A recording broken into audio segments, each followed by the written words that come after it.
Hello friends, ഞാനിന്നൊരു chicken മപ്പാസുമായിട്ടാണ് വന്നിരിക്കുന്നത്. ചപ്പാത്തിക്കും അപ്പത്തിനുമൊക്കെ നല്ലൊരു കോമ്പിനേഷനായൊരു chicken മപ്പാസ്. അപ്പോൾ വളരെ സ്വാദിഷ്ടമായൊരു കറിയാണ്. എല്ലാവരും ട്രൈ ചെയ്ത് നോക്കണം. അപ്പോൾ നമുക്ക് ഉണ്ടാക്കുന്നത് എങ്ങനെയാണെന്ന് നോക്കാം. അതിനായിട്ട് ആവശ്യമുള്ള സാധനങ്ങൾ: ഞാനിവിടെ 1 കിലോ ചിക്കൻ എല്ലോട് കൂടിയത് കഴുകി വൃത്തിയാക്കി എടുത്ത് വെച്ചിട്ടുണ്ട്. ചിക്കൻ എല്ലോട് കൂടിയതോ എല്ലില്ലാത്തതോ നിങ്ങൾക്ക് എടുക്കാം. അരമുറി തേങ്ങ ചിരകിയെടുക്കണം. 1 ടൊമാറ്റോ, കുറച്ച് മല്ലിയില, ഒരു 2 സവാള നീളത്തിന് അരിഞ്ഞെടുത്ത് വെച്ചിട്ടുണ്ട്, 2 തണ്ട് കറിവേപ്പില, 5 പച്ചമുളക്, ഒരു കഷ്ണം ഇഞ്ചിയും ഒരു 6 വെളുത്തുള്ളിയും ചതച്ചെടുത്ത് വെച്ചിട്ടുണ്ട്, 2 സ്പൂൺ കറി മസാല, 1 സ്പൂൺ കുരുമുളക് പൊടി, 2 സ്പൂൺ മല്ലിപ്പൊടി, 1 സ്പൂൺ മഞ്ഞൾപ്പൊടി, ആവശ്യത്തിന് ഉപ്പ്. ഇത്രയാണ് എടുത്ത് വെച്ചേക്കുന്നത്. അപ്പോൾ നമുക്ക് ആദ്യം ചിക്കൻ ഒന്ന് മാഗ്നേറ്റ് ചെയ്യാം. അതിനായിട്ട് ഞാനിവിടെ 1/2 സ്പൂൺ മഞ്ഞൾപ്പൊടിയും 1/2 സ്പൂൺ കുരുമുളക് പൊടിയും കുറച്ച് ഉപ്പും ചേർത്ത് നന്നായിട്ടൊന്ന് നമുക്ക് ഇളക്കി വയ്ക്കാം. അതിനെ ഒന്ന് ഇളക്കിയെടുത്തിട്ടുണ്ട്. ഇപ്പോൾ ഒരു 15 മിനിറ്റ് നമുക്കതിനൊന്ന് റെസ്റ്റ് ചെയ്യാൻ വെക്കാം. നമുക്കിനി നമ്മൾ നേരത്തെ എടുത്തിരുന്ന തേങ്ങയൊന്ന് നന്നായിട്ട് മിക്സിയിൽ അടിച്ച് 1-ാം പാലും 2-ാം പാലും എടുത്ത് വയ്ക്കാം. ഞാനിവിടെ ഇപ്പോൾ എടുത്തിട്ടുണ്ട്.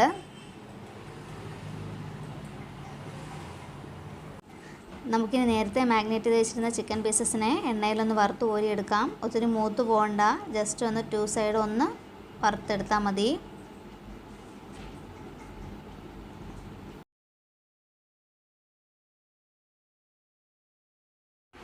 ഞാനിപ്പോൾ മുഴുവൻ പീസസിനെ വറുത്ത് കോരി എടുത്തിട്ടുണ്ട്.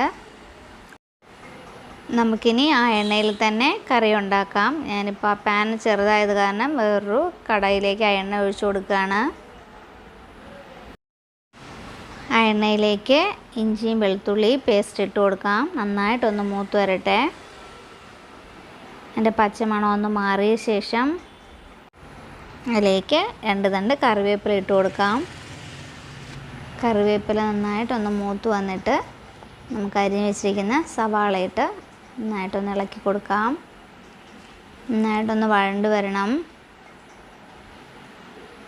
ഇപ്പോൾ ആദ്യമേ ആ എണ്ണയിൽ തന്നെ നമുക്ക് എന്തായാലും സവാള വഴറ്റാനുള്ള എണ്ണ വേണം. അപ്പോൾ അതിനു മുമ്പ് ആദ്യം ഒന്ന് ചിക്കൻ ഒന്ന് വറുത്ത് കോരിയെടുത്ത് വയ്ക്കുകയാണെങ്കിൽ നമുക്ക് ആ എണ്ണ ഒന്ന് ലാഭിച്ചെടുക്കാം.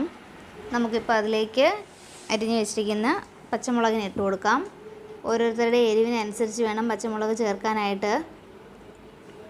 നമ്മൾ വേറെ എരിവായിട്ട് കുരുമുളക് പൊടി മാത്രമേ ചേർക്കുന്നുള്ളൂ. അപ്പോൾ പച്ചമുളകിൻ്റെ എരിവ് നോക്കിയിട്ട് വേണം ചേർത്ത് കൊടുക്കാൻ. സവാള ഇപ്പോൾ നന്നായിട്ട് വഴണ്ട് വന്നിട്ടുണ്ട്. നമുക്കിനി അതിലേക്ക് പൊടികൾ ഓരോന്നായിട്ട് ചേർത്ത് കൊടുക്കാം. ഞാനിപ്പോൾ മല്ലിപ്പൊടി ചേർത്ത് കൊടുത്തിട്ടുണ്ട്. ബാക്കിയിരുന്ന മഞ്ഞൾപ്പൊടിയും ചേർത്ത് കൊടുത്തിട്ടുണ്ട്. കുരുമുളക് പൊടിയും കൂടെ ചേർത്ത് കൊടുത്ത് നമുക്ക് നന്നായിട്ട് വഴറ്റിയെടുക്കാം. മസാലയുടെ എല്ലാം പച്ചമണം മാറുന്നത് വരെ നന്നായിട്ടൊന്ന് വഴറ്റിയെടുക്കണം. ഇനി നമുക്ക് നേരത്തെ വറുത്ത് കോരി വെച്ചിരിക്കുന്ന ചിക്കൻ പീസസ് ആഡ് ചെയ്ത് കൊടുക്കാം. അതിന് നന്നായിട്ടൊന്ന് വഴറ്റിയെടുക്കണം മസാലയായിട്ട്.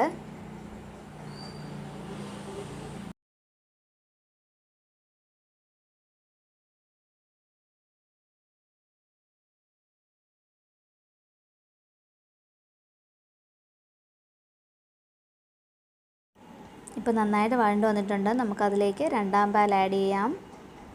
പാല് കുറവാണെന്ന് തോന്നുന്നെങ്കിൽ കുറച്ച് ചൂടുവെള്ളം കൂടി ആഡ് ചെയ്ത് കൊടുക്കണം. അതൊന്ന് അതിൽ വേവാനുള്ള വെള്ളം വേണം. കാരണം ഇനി ചിക്കനിൽ നിന്ന് വെള്ളം വരില്ല. നമ്മൾ ഓൾറെഡി ഫ്രൈ ചെയ്തതാണ്. അപ്പോൾ അതുകൊണ്ട് ഇനി അതിൽ നിന്ന് വെള്ളം വരില്ല. അതുകൊണ്ട് കുറച്ച് ചൂടുവെള്ളം കൂടി ചേർത്ത് കൊടുക്കാം. എനിക്കിപ്പോൾ ഇവിടെ കുറച്ച് കുറവായിട്ടാണ് തോന്നിയത്. അപ്പോൾ ഞാൻ കുറച്ച് വെള്ളം ആഡ് ചെയ്ത് കൊടുക്കുന്നുണ്ട്.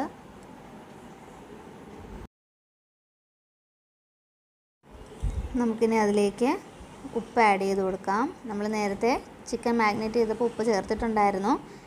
ഇപ്പോൾ ഒന്നുകൂടി ബാക്കി കറി നോക്കിയിട്ട് അതിലേക്ക് ഉപ്പ് ആഡ് ചെയ്ത് കൊടുക്കണം. അതുപോലെ നമ്മൾ നേരത്തെ എടുത്ത് വെച്ചിട്ടുണ്ടായിരുന്ന കറി മസാലയും കുറച്ച് മല്ലിയിലയും ഇപ്പോൾ ആഡ് ചെയ്ത് കൊടുക്കാം. എന്നിട്ട് നന്നായിട്ടൊന്ന് ഇളക്കി കൊടുക്കുക.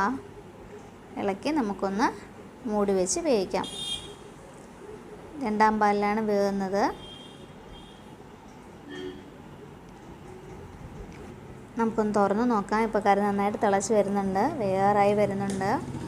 നന്നായിട്ടൊന്ന് ഇളക്കി ഒന്നുകൂടി മൂടി വെച്ച് കൊടുക്കാം.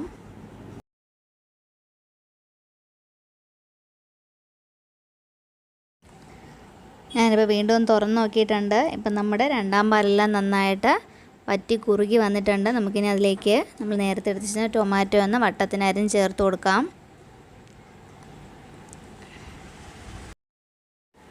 നമുക്കൊന്നുകൂടി മൂടി വെച്ച് കൊടുക്കാം. ഇപ്പോൾ ടൊമാറ്റോ എല്ലാം നന്നായിട്ട് വെന്തിട്ടുണ്ട്. കറിയൊക്കെ ഇപ്പോൾ നന്നായിട്ട് തിളച്ച് കുറുകി വന്നു. നമുക്കിനി അതിലേക്ക് നമ്മളെടുത്ത് വെച്ചിരിക്കുന്ന ഒന്നാം പാലും കൂടി ചേർത്ത് കൊടുക്കാം.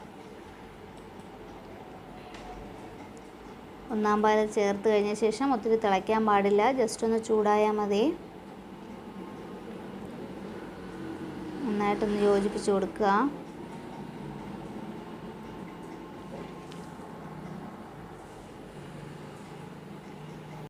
ഇപ്പോൾ ചെറുതായിട്ട് തിള വന്ന് തുടങ്ങിയിട്ടുണ്ട്. നമുക്കിനി തീ ഓഫ് ചെയ്യാം. ബാക്കി വെച്ചിരുന്ന കറിവേപ്പിലയും മല്ലിയിലയും അതിലേക്ക് ആഡ് ചെയ്യാം. റെഡിയായി കഴിഞ്ഞിട്ടുണ്ട്. അപ്പോൾ നമ്മുടെ വളരെ സ്വാദിഷ്ടമായ ചിക്കൻ മപ്പാസ് ഇവിടെ റെഡിയായി കഴിഞ്ഞു. ചോറിനും ഇത് നല്ലൊരു കോമ്പിനേഷനാണ്. എല്ലാവരും ട്രൈ ചെയ്യണം. അപ്പോൾ വീഡിയോ ഇഷ്ടമായിട്ടുണ്ടെങ്കിൽ ലൈക്ക് ചെയ്യുക, കമൻറ്റ് ചെയ്യുക, ഷെയർ ചെയ്യുക. ചാനൽ ഇതുവരെ സബ്സ്ക്രൈബ് ചെയ്യാത്തവർ സബ്സ്ക്രൈബ് ചെയ്യുക.